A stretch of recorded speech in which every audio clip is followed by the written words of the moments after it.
Hello and welcome to the On Record podcast. I'm your host, Ujjwala. In 2018, the village of Koregaon Bhima in Pune witnessed a violent New Year day. Lakhs of people had marched to Jai Stambh to mark the 200th anniversary of the battle fought between the Britishers and the Peshwas. The British army comprised a large portion of Dalits who defeated the army of upper class Peshwas in this battle. So the Dalits who were oppressed for hundreds of years see this as a victory over oppression. But on 1st January 2018, their celebration came to a violent end. Clashes erupted between right-wing Hindu groups and Dalit participants in which one person died and hundreds were injured. In the following days, buses were torched, government buildings were attacked and local train services were halted. And slowly the violence spread across Maharashtra. In the initial investigation, the police named two Hindutva leaders, Sambhaji Bhide and Milind Ekbote. But after a few weeks, the police surprisingly dropped all the charges against them and linked the members of Elgar Parishad with the violence. Elgar Parishad was a program which was organized on 31st December 2017, a day before the violence erupted. Many activists and political leaders had participated in this event, which called for an end to communal politics in the country. The event saw many political speeches, some of which criticized Prime Minister Modi and the Bharatiya Janata Party, and also there were cultural programs. The police claimed the speeches given at the Elgar Parishad instigated the violence the following day, and the arrests began. The evidence found traces back the involvement of Kabir Kala Manch and the arrested accused in mobilization of funds provided by band outfit CPI Maoists in inciting the masses against administration from long before the Elgar Parishad was held. Activists from various parts of the country were arrested by the police for their alleged connection with the Bhima Koregaon violence. According to the initial charge sheet filed by the Pune police, the arrested activists were part of the Elgar Parishad event, and police claim they had links with a banned organization called Communist Party of India Maoist. The evidence conclusively points to the deliberate involvement and major role played by Varvara Rao, Arun Pereira, Vernon Gonsalves, Sudha Bharadwaj and Gautam Navalkar in the larger conspiracy hatched by the banned organization CPI Maoist. The police further alleged that CPI Maoists had planned to assassinate Prime Minister Modi and destabilize democracy to wage a war against Indian citizens. Police ने पूरे देश में जो urban नक्सल front पर छापे मारे, कुछ लोगों को अरेस्ट भी किया, उसकी पूरी जानकारी पुलिस को मिली है. This is Devendra Fadnavis, then Chief Minister of Maharashtra. जिसमें एक कमांडर ने दूसरे उनके व्यक्ति को लिखा हुआ वो पत्र है, जिसमें पूरा प्लान जिस प्रकार से श्री राजीव गांधी जी की हत्या हुई थी, उसी प्रकार से उसी मॉड्यूल में मोदी जी की भी हत्या किस प्रकार से की जाए, इस प्रकार के प्लान को उसमें शेयर किया गया है. और ऐसी कई चीजें इसमें सामने आई है.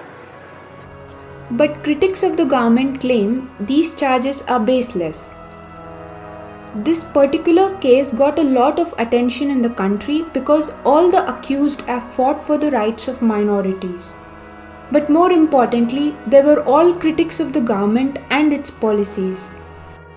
This is a story that there was a network of conspirators spread all over India who were planning violence and who were also planning to assassinate the Prime Minister was drafted and it's still continuing. We don't know whether arrests have ended or not. This is Apurvanand. He is a professor at the Delhi University and also a columnist. After that, another story was woven that the program itself was a conspiracy. The program was a conspiracy of Maoists and they are spread all over India. And they were also planning assassination of the Prime Minister. So this story was woven. The investigation of the Bhima Koregaon violence has led to the arrest of 16 activists so far in these last 3 years. All of them are charged under the Controversial Unlawful Activities Prevention Act, a law which intends to prevent activities that are a threat to the integrity and sovereignty of India, which is more of an anti-terrorism law. But in the last few years, UAPA has also become an instrument to curb the dissenting voices. UAPA talks about imprisonment. There is a prima facie case against any person. Harish Vasudevan is a lawyer practicing at the Kerala High Court. In India now, the UAPA is widely being misused, and its use itself has become a abuse of power. Any person who is against the interest of the ruling party can be booked under UAPA is the current position in India. Close to 4,000 people were arrested between 2016 and 2018 under UAPA. In the last 4 years, the number of cases registered under UAPA has increased every year.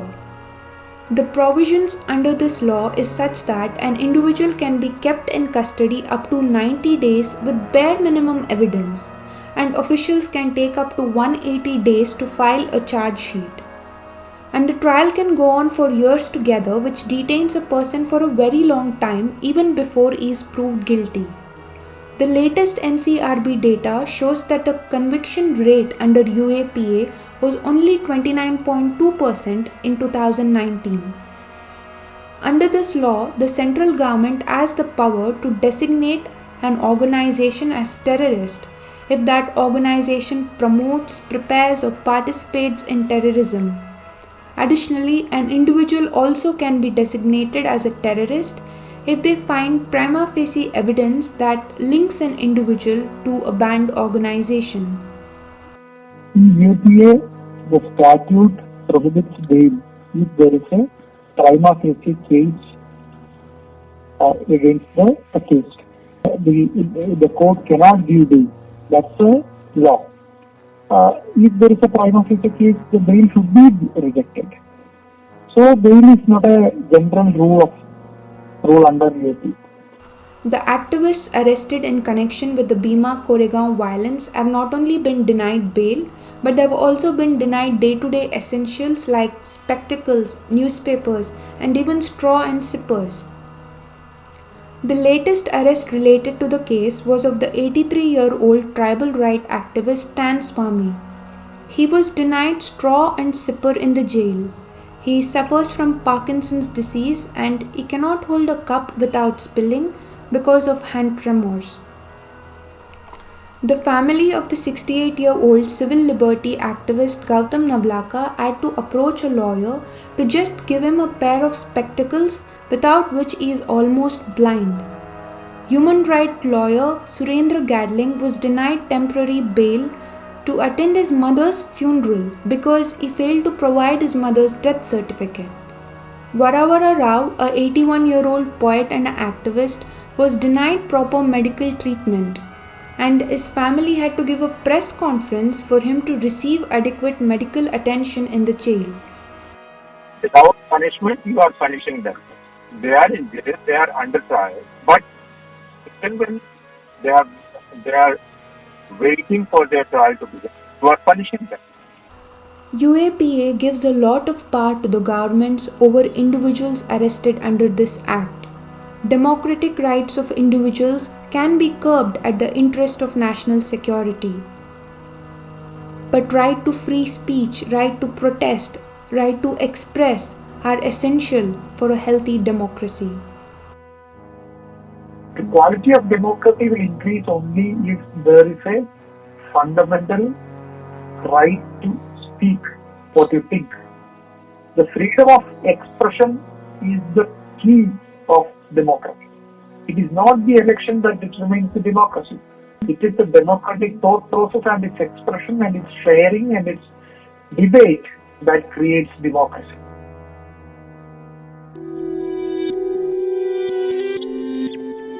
Thank you for listening to the On Record podcast. Our next episode will be out in a week. You can connect with us on Twitter at On Record Podcasts. We'll be back soon.